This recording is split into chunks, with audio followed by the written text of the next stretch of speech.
भी तो परिभाषा ये है कि आप जितना ज़्यादा टोपी पहना सको, जितना ज़्यादा चीटिंग कर सको, जितना ज़्यादा आप येन क्रेण प्रकरण, तो वो सफल सफल हो सकते हो, सुखी नहीं हो सकते। सफल होना कौन सी बड़ी बात है? सुखी होना, संपन्न होना बहुत महत्वपूर्ण बात। पहली संपत्ति तो ईमानदारी से सोचना बेटा, खुद से सवाल करना कि कितने जीव हैं जो खुद के शरीर के प्रति सजाग हैं।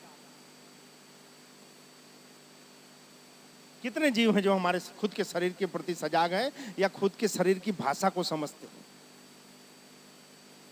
और जब हम खुद के शरीर की अध्ययन करना चालू करते हैं और उसमें उतरते हैं, तब हमको एक शास्त्र मिलता है जिसको हम सघन शास्त्र बोलते हैं। हमारी अंग हमसे बात करता है। सघन शास्त्र होता है ना, ये अंग फड़के तो क्या, और इधर खुजली हो तो क्या, और अंग फड़कने का एक शास्त्र नहीं है सघन शास्त्र। ये सब यूं ही हवा में नहीं है कुछ भी।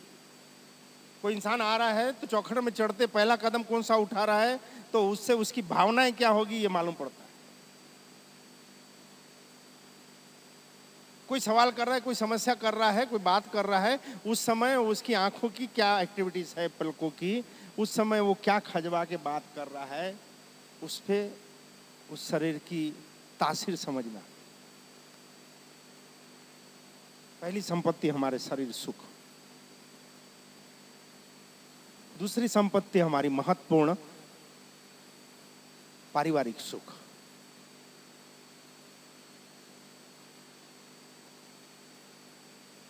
हमारा समूह, हम जिस समूह के बीच जो है, जिसको हम समाज बोलते हैं, समाज नाम की कोई चीज नहीं होती, एक विचारों का समूह, उसके बीच हमारी उस समूह को कितनी जरूरत है या उस समूह के प्रति हम कितने ईमानदार हैं। हमारे परिवार में हमारे संबंधों के बीच कितनी उष्मा, गरिमा और प्रेम है, ये हमारी संपत्ति है। हमारे इष्ट मित्रों के बीच हमारी क्या स्थिति है, ये हमारी पारिवारिक संपत्ति, सामाजिक संपत्ति कही जाती है। शारीरिक संपत्ति, पारिवारिक संपत्ति। तीसरी आती है हमारी भावनात्मक संपत्ति, कि हम भावनाओं के कितने समृद्ध हैं। हम अपने विचारों के कितने समृद्ध हैं, हमको कितने क्रिएटिविटी वाले विचार आते हैं, हमारी भावनाएं कितनी शुद्ध है। ये तो किसी को नहीं मालूम पड़ेगा कि हम आपके बारे में क्या सोच रहे हैं। ये तो आपको ही मालूम होगा कि आप पड़ोसी के बारे में या सामने वाले के बारे में क्या सोच रहे हो। इसके प्रति आपको स्वयं ईमानदार रहना पड़ेगा कि आपको कैसे विचार आ रहे हैं, आपको कैसी भावनाएं आ रही है, आपको कैसी इच्छाएं जोर मार रही है, ये कितनी शुद्ध है, ये कितनी जानदार है, ये कितनी निम्न स्तर की है या कितने उच्च स्तर की है। इसमें से कितने कितने विचार आप प्रकट रूप में संसार को देते हैं और कितने विचार आप वासना के रूप में खुद जीते हैं। ये भावनात्मक संपत्ति तीसरी। चौथी आती है आर्थिक संपत्ति। शारीरिक, पारिवारिक, भावनात्मक और आर्थिक। लेकिन हमारा स्तर यह है कि हमेशा हमेशा हम नीचे वाले स्तर पे जीते हैं, हमेशा हम नीचे वाले स्तर पे जीते।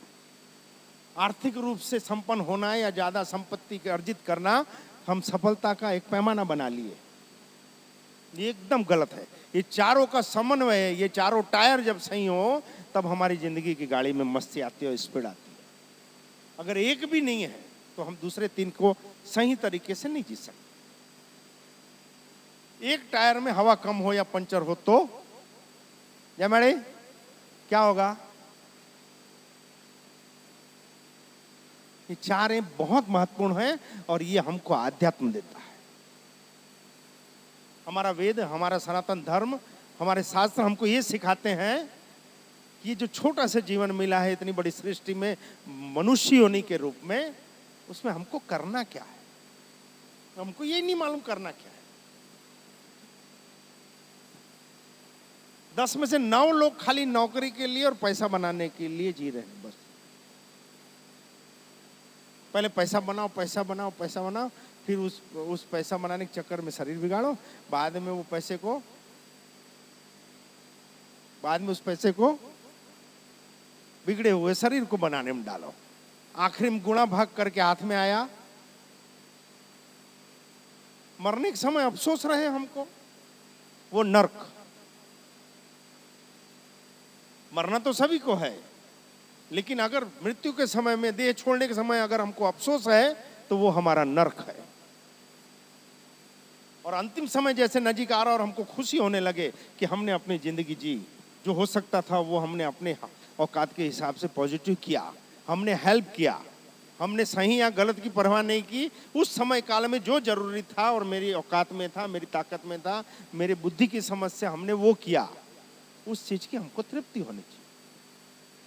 जो जरूरी था तब हमने संतानों को ज्ञान दिया, हमारे पास जो मार्गदर्शन लेने आए उसको उचित मार्गदर्शन दिया, जो हो सकता वो हमने सही मदद सही समय पे की। इस चीज की तृप्ति हमारा स्वर्ग है।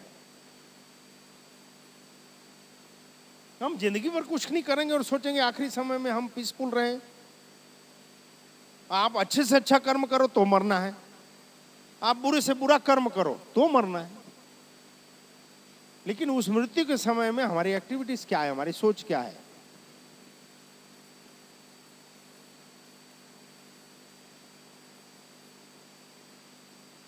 हर कोई बस शिकायत शिकायत शिकायत शिकायत, जो है उसकी खुशी नहीं। अभी कितने लोग ऐसे हैं, मान लो ये इतनी दुनिया है, दूसरी दुनिया नहीं है, चल छोड़ो, मान लो अभी दुनिया में इतने ही लोग हैं, मान लिया ना।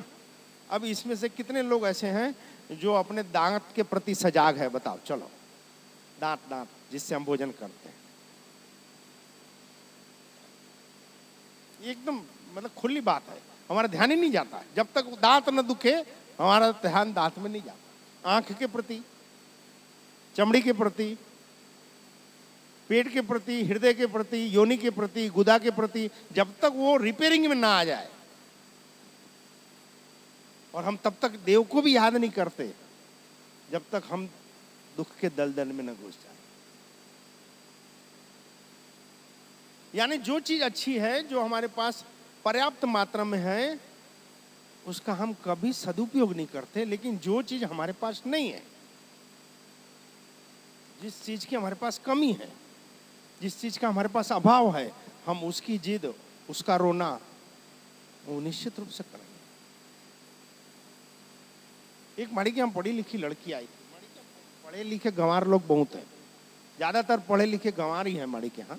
बहुत सारी डिग्री अब धरे हुए रहते हैं, बड़े बड़े ओहदे में रहते हैं, बाकी जीवन जीने के लिए देखो तो बड़ा टेंशन। पारिवारिक संपत्ति देखो कुछ नहीं, आर्थिक संपत्ति बस सबके पास।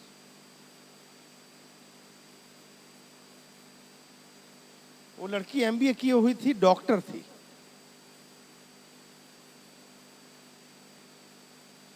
हैदराबाद अपोलो में थी। वो जब रविवार को माँ बाप को फोन करती थी, उसके माँ बाप यहाँ बैठे रहते थे, फोन साइलेंट में या बंद रहता था।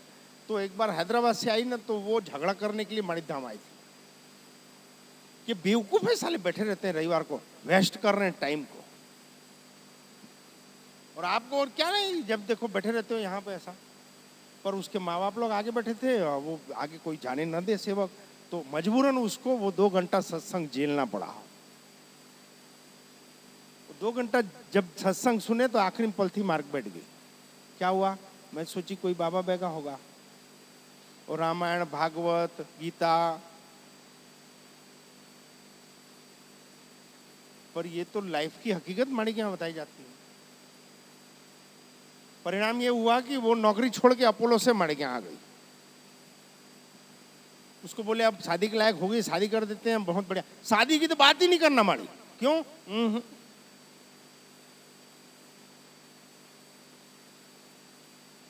उसके भाई की शादी माड़ी ने करवाई, इसी आंगन में हुई। उन लोग 2 बहनें, एक भाई।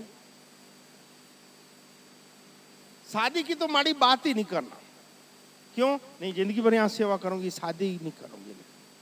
कारण 60 साल के माँ बाप हुए, अभी तक कुत्ते बिल्ली टाइप झगड़ते हैं। क्या शादी करूं? ऐसी शादियां होती है, ऐसे ही जीवन जीते हैं। घर में 4 लोग, 4 वॉशिंग मशीन। घर में 4 लोग, 5 ठोक 2 व्हीलर, 1 4 व्हीलर। यानी चड्डी धोने के लिए अलग वॉशिंग मशीन, जंडी धोने के लिए अलग वॉशिंग मशीन, शर्ट धोने के लिए अलग, पैंट धोने के लिए अलग। मेरे इन शॉर्ट संपन्नता में कोई कमी नहीं, आर्थिक संपन्नता मात्र। सब लोग ऐसा नहीं। अरे अभी आप हम क्या बोलूं माणिक, और ये माणिक परिवार जानता है सब। 60 साल की उम्र हो गई, अभी तक मेरी माँ कभी मेरे बाप को पैर नहीं पड़ी। मेरे बाप कभी मेरी माँ को इज्जत नहीं दी है। इसी की शादियां बोलते। मेरी बहन शादी हुई, 2 बच्चे पैदा किए, अब घर में आके बैठी है। आजू बाजू जो भी नौकरी का उनका परिवार था, जो परिचित थे, सबके घर में यही झंझट है। तो वो बच्ची के मन में एक घुस गया कि शादी मतलब एक दूसरों का शारीरिक शोषण करना, एक दूसरे का उपयोग करना, दुरुपयोग करना। मतलब हमारी मती मरी गई, हम उसको समझाए। वो 2 साल माड़ी के यहाँ रही, यहाँ प्रेम देखा, परिवार की उष्मा देखी, कम्युनिकेशन देखा। बोले अब माड़ी शादी करूंगी, आप बोलो तब शादी करो। शादी की 1 महीने में घर द्वार छोड़ के फिर आगे वापस बैठ गई। क्यों? बोले बस मेरे को नहीं जमता। मर्द का गाड़ी थोड़ी ना कि भाई नहीं जमती दूसरी ले लो, पहले सोचना था। कोई भी जीव संपूर्ण नहीं होता, कोई भी परिस्थितियां हमेशा अनुकूल नहीं होती। वैवाहिक जीवन की गरिमा, वैवाहिक संबंधों की गरिमा, पारिवारिक संबंधों की गरिमा उस व्यवहारों को बैलेंस करने, उस परिस्थिति को एडजस्ट करने। हम चाहे वैसा ही हो जरूरी नहीं, कुछ हम बदलें, कुछ उनको बदलवाएं। और ये सबको करना है। आप जो भी वैवाहिक जीवन आनंद मस्ती में जी रहा है, उसका मूल है एडजस्टमेंट, सामने वाले की भावनाओं का सम्मान और खुद की इच्छाओं का दमन। ये वैवाहिक जीवन का सार है। हर कोई यही बोलता है कि हम तो बहुत इज्जत कर रहे हैं, वही नहीं करते। हम तो बहुत एडजस्ट कर रहे हैं, वही नहीं करते। वो क्या कर रहे हैं छोड़ दो, हमको क्या करना है ये याद रखो। उसको पूछे बच्ची को कि बेटा तू डॉक्टर है और तेरे को बोले थे कि माड़ी के यहाँ से विदाई हो रही है तेरी, साउथ में जा रही है जहाँ नौकरी कर रहा है वो, उसका ट्रांसफर भी माड़ी छत्तीसगढ़ में कर देंगे, लेकिन कोई प्रॉब्लम आए फोन करना। वो नांदगांव में सामने आके खड़ी रही, तब बताई माड़ी छोड़ के आ गई। कारण बोले लल्लू है। ये लल्लू क्या होता है? और रात को जब आंख खुलती है तो मेरे को ऐसा देखते रहता है।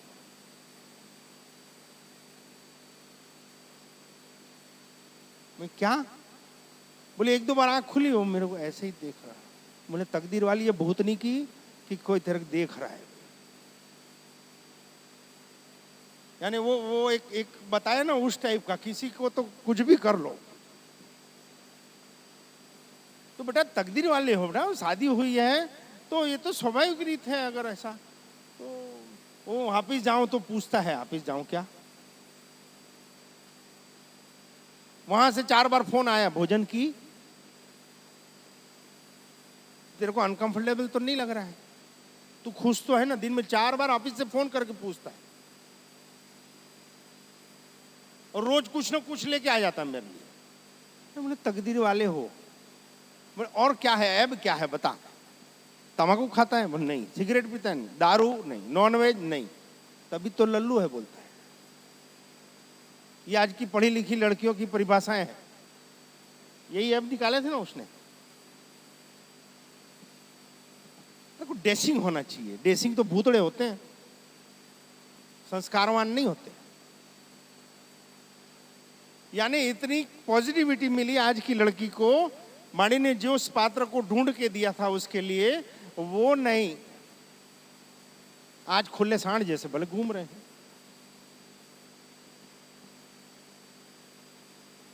यानी जो चीज मिली हमको उसका सम्मान नहीं, उसकी कदर नहीं है।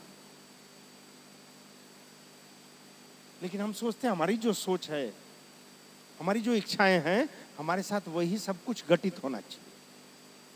हमारे साथ वो घटित होता है जो हमारे संचित कर्म है। हम वही दुख और सुख को भोगते हैं जो हमने भूतकाल में संचित कर दिया। ये भूल जाओ बेटा, ये आप भूल जाओ कि बहुत पैसा आ जाएगा या नौकरी मिल जाएगी या मनपसंद जगह शादी होगी तो हम खुश हो जाएंगे, ये तो भूल ही जाओ आप। कितने हीरो हीरोइन सुसाइड करते हैं, पढ़ते हो कि नहीं? क्या नहीं है? रूप भी है, गुण भी है, पैसे हैं, काबिलियत है, पहचान है, लेकिन वो समथिंग मिसिंग क्या है? कितने उद्योगपति हैं जिन्होंने अपनी अपनी पूरी एसेट दान कर दी, अंतिम समय में सब कुछ चैरिटी में डाल दिया। कितने उद्योगपति हैं? कारण वो समथिंग मिसिंग कुछ होता है। वो हमारे आपकी आत्मा की जरूरत है। वो मिसिंग हमको सुकून होना, हमको प्रेम होना, हमको स्थिरता होनी, हमको अपनापन होना, हमको कोई गाइडर होना जो हमको बता सके कब क्या करें और कब क्या न करें। तो जिस दिन वो मिल जाए, समझना कि आपसे अच्छा संपत्तिशाली और आपसे ज्यादा कोई समृद्ध नहीं। लेकिन आज अगर हमको माँ बाप हैं तो हमको उसकी रोक टोक बड़ी अजीब लगती है, उनकी राय हमको बेमानी लगती है। उनको जाके पूछना जिनके माँ बाप, कल चर्चा कर रहे थे, ये तो अपने माता पिता के पुण्य हैं कि उस बाल अवस्था में जो गीता जियों के अध्ययन रोज करते थे। मैंने खंडेलवाल कल बात करी कि इनके पिता को गीता का कंठस्थ रोज का पाठ, हमारे पिता को हमने जब से समझदार हुए हैं गीता जी का पाठ करते देखे। और गाहे बगाहे बोलते थे कि बेटा सीखना उस ग्रंथ से, जब मुश्किल में आओ ना उसी को पकड़ना। वो एक ऐसा गुरु है जो हमेशा प्रासंगिक है, वो हमेशा काम आएगा। समझ में क्या आएगा? स्कूल कॉलेज लाइफ में अगर कोई अपने बच्चे को बोले, लेकिन आज हम गीता जीते निर्भय होके मस्ती में और हर शरणागत को मार्गदर्शन देते हैं।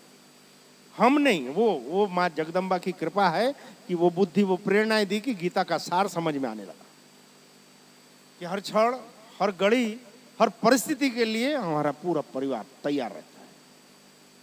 उसके लिए कोई बैंक बैलेंस की जरूरत नहीं है, उसके लिए किसी साथियों की जरूरत नहीं होती, किसी साधनों की जरूरत नहीं। जहां भी खड़े हैं, जैसी भी परिस्थिति आ गई, कृष्ण हमेशा मस्तिष्क पर रहते।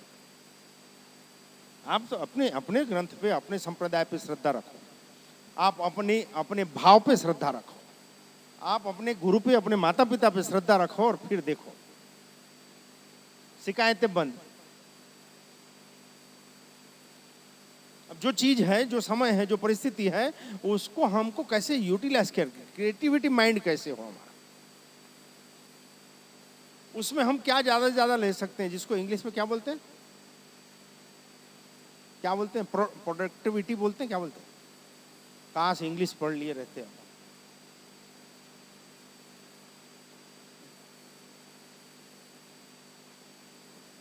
पढ़े लिखे नहीं है तो क्या हुआ, पढ़े लिखे लोग बैठते हैं। धीरू भाई अंबानी कोई सब कुछ थोड़ी कर सकता, लेकिन वो पढ़े लिखों को रख सकता था। ये विवेक होना चाहिए। हर कोई सीए नहीं होता, पर 4 सीए रख सकता है। हर कोई कानून का जानकार नहीं होता, लेकिन वो लीगल एडवाइजर रख सकता है। हर कोई धर्म का जानकार नहीं होता, लेकिन वो किसी एक संप्रदाय के किसी एक ग्रंथ को पकड़ सकता है।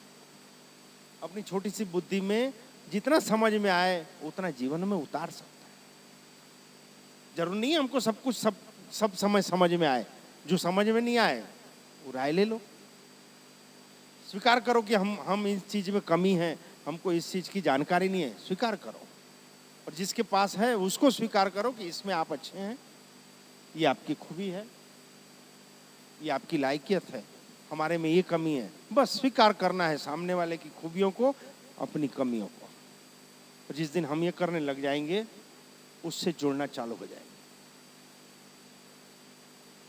जीवन के संबंधों में अगर गरिमा नहीं है और हम सोचे ईश्वर के प्रेम को पाले, ईश्वर की दया को हम अपने तरफ मोड़ ले, ईश्वर की नजर हम पे रहे, मुझको संभव नहीं लगता।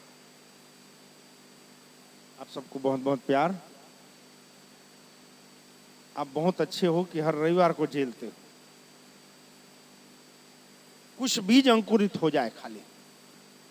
40+ वालों से उम्मीद कम है, लेकिन जो नए नए अंकुरित जीव हैं, जो अभी प्रजनन करने वाले हैं, जो नए संसार को चालू करने वाले हैं, जो संतान उत्पन्न करने वाले हैं, वो उसके प्रति मेरी नज़र हमेशा पॉजिटिव लिए रहती है। क्यों? वो 40 के बाद वाला, 50 के बाद वाला तो पूर्वाग्रह ही नहीं छोड़ सकता, अपने हम को ही नहीं छोड़ सकता। लेकिन जो बच्चे कोरे हैं, जिसके हृदयों में अभी कचरा नहीं भरा है, जो किसी पूर्वग्रहों की गठानों से अपने मस्तिष्क को गंदा नहीं किए हैं, उन सभी बच्चों के लिए छत्तीसगढ़ की माड़ी का आंगन बहुत अच्छा है, अगर वो सजाग अवस्था में बैठते। हम ये नहीं कह रहे हैं कि सभी बच्चे मेरिट में आएंगे या फर्स्ट डिवीजन आएंगे। कुछ बहुत मेहनत करे तो भी 1 नंबर आता है, जानबूझ से 1 नंबर देते हैं। और कई बार तो इसलिए फेल करना पड़ता है कि ये और मजबूत हो। ये आंवला का झाड़ दिख रहा है, हाँ जी, 2-3 साल पहले इतना ही बड़ा हो गया था। क्या किए फिर?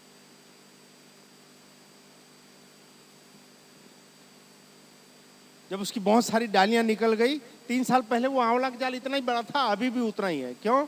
इतनी सारी डालियां निकल गई। जाते समय एक बार देखे, इसको बचपन से बड़ा कर होते हुए देखे हैं, रोपे हैं क्यों, उसकी गर्दन उड़ा दी। वो जितनी डालियां निकली थी सब काट दी। कईयों लोग बोलने आए, काहे काट दी जी, जितना बढ़िया बढ़िया झाड़ था काहे काट दिए थे? वो आपको कटा दिख रहा है और मेरे को दिख रहा है कि हमने क्या मजबूती देने की कोशिश की। आज उसके तनों को हिला नहीं सकेंगे हम। एक कहानी याद आ रही है, आखिरी आखिरी बता देते हैं। कहानी बोलते हैं सब ठीक से क्यों बैठते हो? अक्सर हम देखते हैं जहां माड़ी की तरफ से कहानी बताते बोलते हैं सब एकदम। अरे ऐसी कोई जिंदगी भी जी जाओ कि हमारी कहानियां भी कोई सुने।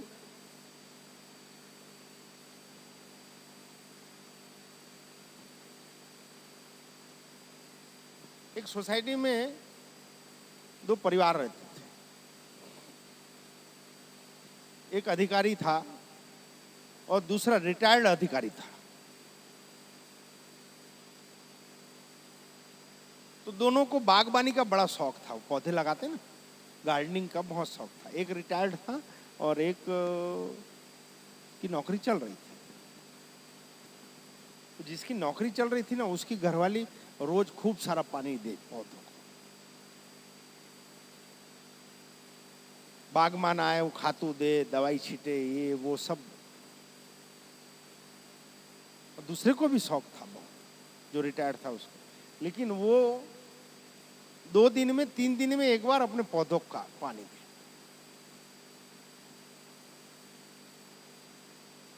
और उसके यहाँ तो नौकर चाकर ये वो सब भरपूर पानी, समय पहले खातू, उसको कीटनाशक दवाई सब बचाएं, वो सब कुछ करता रहे। और दूसरा जो रिटायर था, वो 2-3 दिन में एक बार पानी, शाम को थोड़ा सा।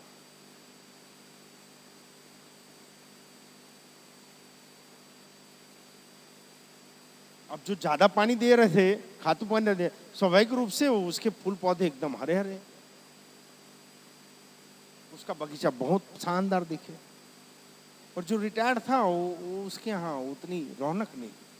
पौधे तो उसके भी सब थे, लेकिन उतनी रौनक नहीं। एक दिन भयंकर तूफान आया, गर्जन, बिजली, एकदम हवा तूफान आया, ऐसा गोल गोल घूमने वाली हवाई। अब वो जो जो अधिकारी, नौकरी चल रही थी, जो ज्यादा पानी दिया था, वो जब बाहर निकल के देखा तो उसके यहाँ सब पौधे, कोई इधर गिरा हुआ है, कोई उधर गिरा है। तूफान जाने के बाद। और जहां पड़ोसी के यहाँ नजर गई, अरे यार गजब है, ये रिटायर्ड अधिकारी साहब के यहाँ तो एक पौधा नहीं गिराया।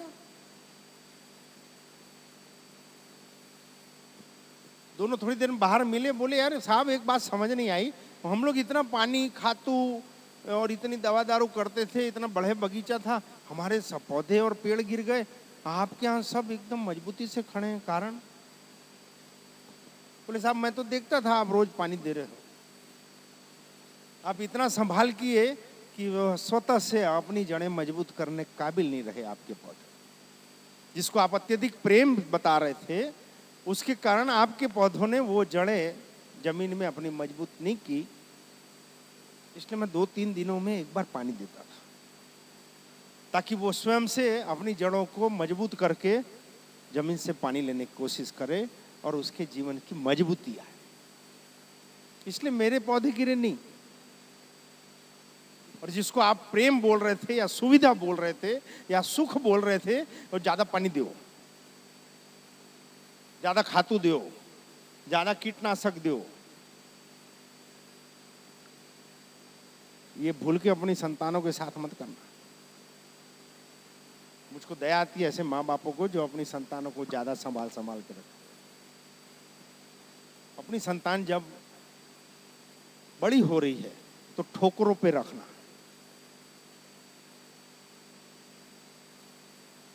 उसको ठोकरों में रखना,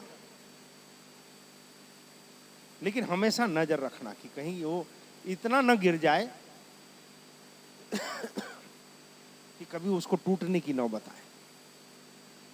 और हर ठोकर पे उसको समझाओ इसके परिणाम ये, हर असफलता पे उसको समझाओ कि इसका कारण ये। क्या जिंदगी भर आप थोड़ी छाया रखोगे अपनी संतानों? अपने पौधों को इतनी मजबूत करो कि वो किसी को छाया दे सके, वो किसी को फल दे सके। खाली पैदा करना, पढ़ाना, शादी कराना और मकान बना के देना, नौकरी, ये तो भूल जा बेटा। ये पैदा करना, खिलाना पिलाना तो जानवर और पशु पक्षी भी करते हैं, कोई खूबी नहीं है इसमें। खुद के पेट के लिए तो हर कोई कर रहा है, इसमें भी कोई खूबी नहीं है।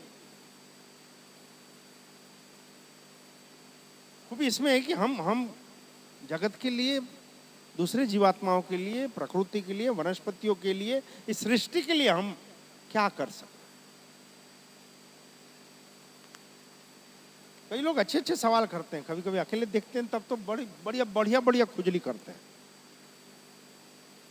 उनको मालूम रहता है अभी कोई सुनने वाला नहीं है, डांटेंगे तो भी हम ही हैं और अच्छा बोलेंगे तो हम ही हैं। बोलते माड़ी इतने साल से सत्संग हो रहा है, माड़ी यहाँ 10-10 साल से हर रविवार को कहीं नहीं होता, तो क्या सच में किसी की लाइफ में परिवर्तन हो रहे हैं? मैं काहे देखने जाऊं? इसका टेंशन आपको, आप देखने जाओ। कोई ज्यादा सुखी हो जाए अच्छी बात है, और कोई ज्यादा और दुखी हो जाए बहुत अच्छी बात है, हम क्या करें? बोले नहीं, इससे फर्क क्या पड़ता है? बोले किसी को फर्क पड़े या ना, लेकिन आपके जैसे गुरुजन आते हैं, हम आपको गुरु मानते हैं कि आपकी भूले, आपकी नालायकियां, आपकी गलतियों से हम निश्चित रूप से सीखते हैं। मुझको ये नहीं फर्क पड़ता कि आप लोग क्या सीख रहे हो, लेकिन मैं और मेरा परिवार आपकी गलतियां और नादानियों से बहुत कुछ सीखता है और उसको नोट्स बनाता है कि परब्रह्म की उस प्रेरणा से जो आदेश हुआ था उसका अक्षर अक्षर पालन नहीं हुआ, उसका परिणाम इतने समय के बाद ऐसा आया। इसको, इस गति को नहीं करने को कहा था, अगर उसके बाद भी उस जीव ने जो किया उसका परिणाम ये आया। हम अपने बीज को, अपनी संतानों को पीछे अनुभव की वो एक नई नियमावली देते जा रहे हैं कि ये नियम है बेटा सृष्टि में, मस्ती से और निर्भय होकर जीने के। हमेशा आप संपन्न रहोगे अनुभवों से। आप कितनी भी बड़ी डिग्री ले लो, अगर आपके पास अनुभव नहीं है तो नहीं समझ में आ रहा है। ड्राइविंग स्कूल में जाते हैं ना ड्राइविंग सीखने, भाई सीधी सिंपल बात है, राइट काटो तो इधर गाड़ी जाती है, लेफ्ट काटो तो इधर जाती है। वो गियर में 1 2 3 4 लिखा रहता है। क्लच दबाने से इंजन फ्री हो जाता है, ब्रेक दबाने से रुकती है, एक्सीलरेटर दबाने से बढ़ती है। सीख गए, चल जाएगी गाड़ी। वो 15 दिन 1 महीना सिखाए तो क्या हम ट्रेंड ड्राइवर हो जाएंगे? जब तक हम कहीं रगड़ाए नहीं, ठोकाए नहीं, एक आध दो ड्राइवरों की गालियां ना खाए, कोई 2 4 पूजा ना करे अपन की, तब तक वो अनुभवी ड्राइवर नहीं बन सकता। ये थ्योरी है जो सिखा दी गई। लेकिन अगर गाय दौड़ के आ रही है तो ये सिखाया जाता है कि गाय के आगे से निकलना, पीछे से निकलना। हाँ जी, गोल्लर जा रहा हो तो आगे से निकलना, पीछे से। भैंस जा रही हो तो आगे से निकलना, पीछे से। इंसान जा रहा तो मालिक साथ चल के देखना बेटा। बहुत छोटी छोटी बातें हैं, जिंदगी के अमृत है यार। छत्तीसगढ़ के लोगों की आदतें अलग है। सब राइट साइड जा रहे हैं और आप अगर 2 से 3 बार हॉर्न दिए तो 3 लोग इधर आ जाएंगे, रॉन्ग साइड में। और सब रॉन्ग साइड में जा रहे हैं, आप 2 3 बार हॉर्न प्रेशर से मार दिए तो 2 3 इधर जाएंगे, फिर देखेंगे गलत हो गया, फिर उधर जाएंगे, आप ठोका जाओगे। गुजरात के लोगों की मानसिकता अलग है, गुजरात में ड्राइविंग की। बिहार की अलग है, साउथ की अलग है, दिल्ली की अलग है, राजस्थान के जीवों की आदतें अलग हैं। ये अनुभवी बता सकता है बेटा, आपके थ्योरी से कुछ नहीं हो सकता। कि आपके सामने, आपके सानिध्य में आपसे सवाल करने वाला किस वेवलेंथ का है, उसकी औकात क्या है, उसका खून का डीएनए क्या है, उसका मूल स्वभाव क्या है, ये सीखने की जरूरत है। लंबे लंबे डिग्रियां लेके नौकरी करने से घट नहीं होने वाला कुछ। खूब पैसा कमा लोगे, वापरना कैसा नहीं मालूम, देना किसको है नहीं मालूम, इन्वेस्ट कहाँ करना है नहीं मालूम। फिर आखिरी में बाबा बैगा तो है, ये नग पहन लो, वो ताबीज पहन लो, ये जाप कर लो, वो हवन कर लो, सब हो जाएगा। आज दोपहर को ये बात हुई, हमको आज तक ये नहीं समझ में आया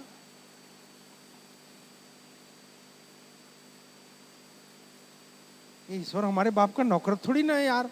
ये काम कर दो, वो काम कर दो, काहे कर दे भाई। ये पूजा कर लो, सब ठीक हो जाएगा, ये नंग पहन लो, सब ठीक हो जाएगा। तेरा हो या ना हो, बताने वाले का हो जाता है। जागृति में जियो, प्रेम से जियो, थोड़ा सा जो जीवन मिला है उसका सदुपयोग कर लो। हम खुद के प्रति संतुष्ट रह के जिए, ऐसा स्तर जब आ जाए तो समझना हमारे आध्यात्म में कुछ बीजारोपण हो गया। आप सबको बहुत बहुत प्यार। जय मणि।